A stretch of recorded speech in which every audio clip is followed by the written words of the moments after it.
एक गांव में धनी राम नाम का एक सेठ रहता था। वह बहुत ही धनवान व्यक्ति था। उसकी 2 पत्नियां थीं।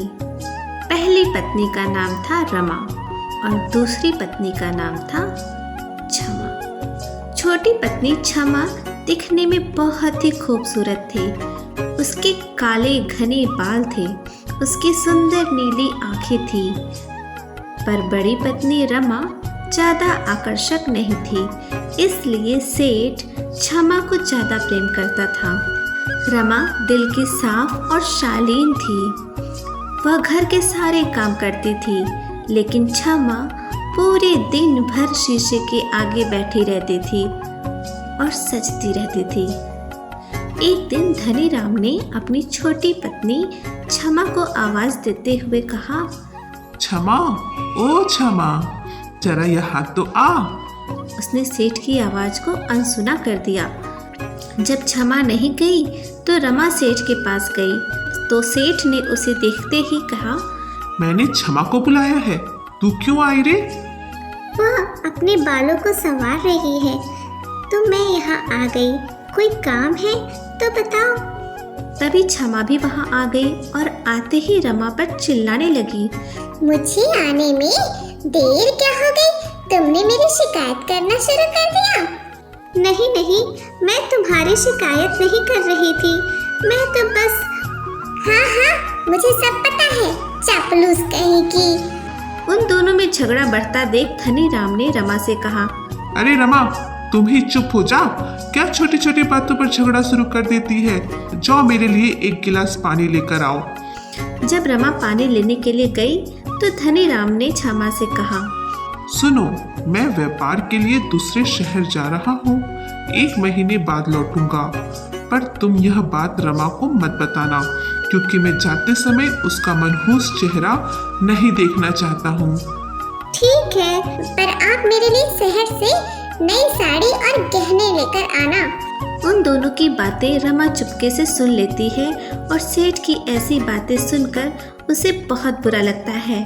फिर भी उसने भगवान से कहा, हे भगवान, मुझे कुछ नहीं चाहिए, बस मेरे पति की रक्षा करना। सेठ के जाने के बाद रमा के प्रति क्षमा का व्यवहार और ज़्यादा बिगड़ गया।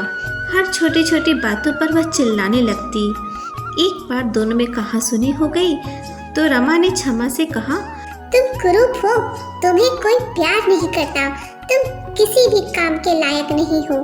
क्षमा की ऐसी बातें सुनकर रमा बहुत ज़्यादा दुखी हो गई और घर छोड़कर जंगल में चली गई। जंगल में जाने पर उसने एक पेड़ देखा जिसके नीचे कचरा पड़ा था। रमा ने सोचा कि मैं इस पेड़ की सफाई कर देती हूँ और उसने पेड़ की सफाई करके वह आगे बढ़ गई।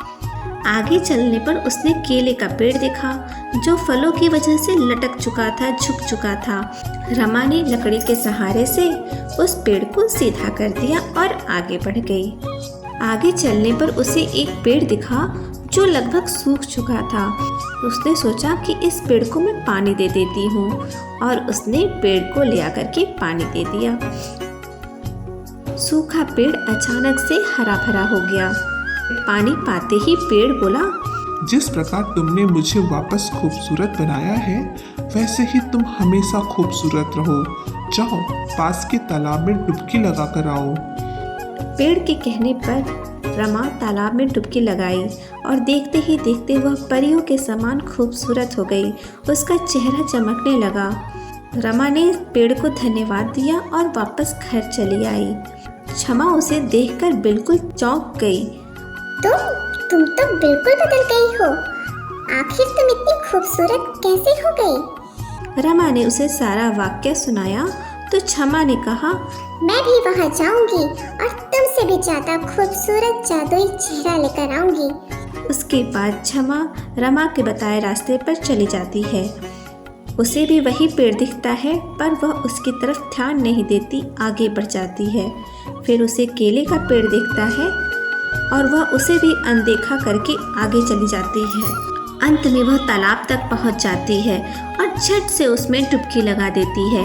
पर यह क्या, पर वह तो खूबसूरत होने की बजाय कुरूप हो गई थी। यह देख क्षमा चिल्लाने लगी, तुमने मेरे साथ ऐसा क्यों किया? पेड़ ने जवाब दिया, तुम्हें वैसा ही चेहरा मिला है जैसा तुम्हारा मन है। तुम घमंडी इंसान हो।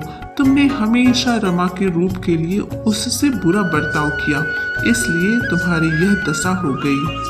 छमा दुखी मन से घर वापस आ गई। रमा अपनी अच्छी नीयत के कारण सेठ के पास रहती थी और छमा अपने बुरे व्यवहार के कारण अकेले बैठकर रोती रहती थी।